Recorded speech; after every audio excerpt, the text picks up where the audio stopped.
Ladies and gentlemen, good afternoon. My name is Iliana Magro and here's what's happening in Greece. A wildfire broke out earlier today in Pallokarmarza near Lavrio, southeast of Athens, prompting an alert from the 112 emergency service urging residents to distance themselves from the area of Lavrio. The fire, which began in low vegetation, burned across scattered fronts according to fire officials.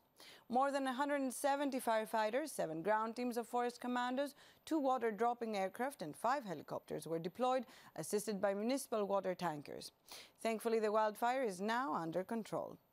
Now, Archbishop of SKAI, has appealed to the Egyptian and Greek governments to protect him from any potential danger, stating that his life is under threat. The appeal comes as tensions remain high at St. Catherine's Monastery, where dissident monks expelled yesterday continue to linger outside the gates, reportedly attempting to re-enter. According to the Archbishop's associates, Damianos is inside the monastery while the insurgent monks tried to force their way in, issuing threats against his life and signaling potential legal action. Police officials in Egypt, who have not responded to repeated calls for assistance in recent hours, are stationed near the monastery but have so far not intervened to stop the dissidents. Sources said that there have even been suggestions that the rebels be allowed back inside. The monks who turned against Damianos have remained outside the monastery since Tuesday afternoon. Other monks have managed to keep the rebels at bay, but unrest continues. In other news, a Greek court has ruled a 4-hour work stoppage announced by the country's air traffic controllers illegal, ensuring that the scheduled flights will proceed as planned. The Hellenic Air Traffic Controllers Association had called on members to walk off from 9:30 a.m. to 1:30 p.m. tomorrow in support of a 24-hour strike declared by Greece's main public sector union, ADEDI. The nationwide strike is intended to protest a government bill introducing changes to disciplinary law for civil servants, which is scheduled for a parliamentary vote this week. It's still unclear, however, whether other means of transportation will be affected by the strike.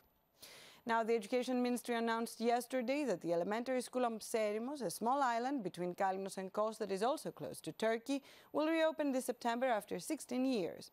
The school will have just 2 students, but their parents told Greek newspaper Kathimerini that if the island does not get a doctor soon, they are planning to leave their beloved island. If no doctor comes, the elementary school won't continue, Nomiki Xyloura, who is giving birth to her 2nd child today, told the newspaper, adding that there has not been a doctor on the island for the past month. However, following today's report, the Ministry of Defense decided to deploy a military doctor to the island on Friday. Finally, the Greek government plans to introduce a tenant creditworthiness certificate aiming to address the problem of unpaid rents and encourage property owners to bring closed homes back to the market. The measure will be based on the National Private Debt Registry created in 2022 but not yet implemented. Bankrolled by the EU's Recovery Fund and expected to be completed by May 2026, the registry will allow both authorities and private creditors to manage debts of individuals and companies anonymously and verify financial reliability. Prospective tenants would be able to present a certificate of solvency to landlords. And that is all for today. Tune in again tomorrow for Greece's first English language news bulletin, and ladies and gentlemen, have a good afternoon.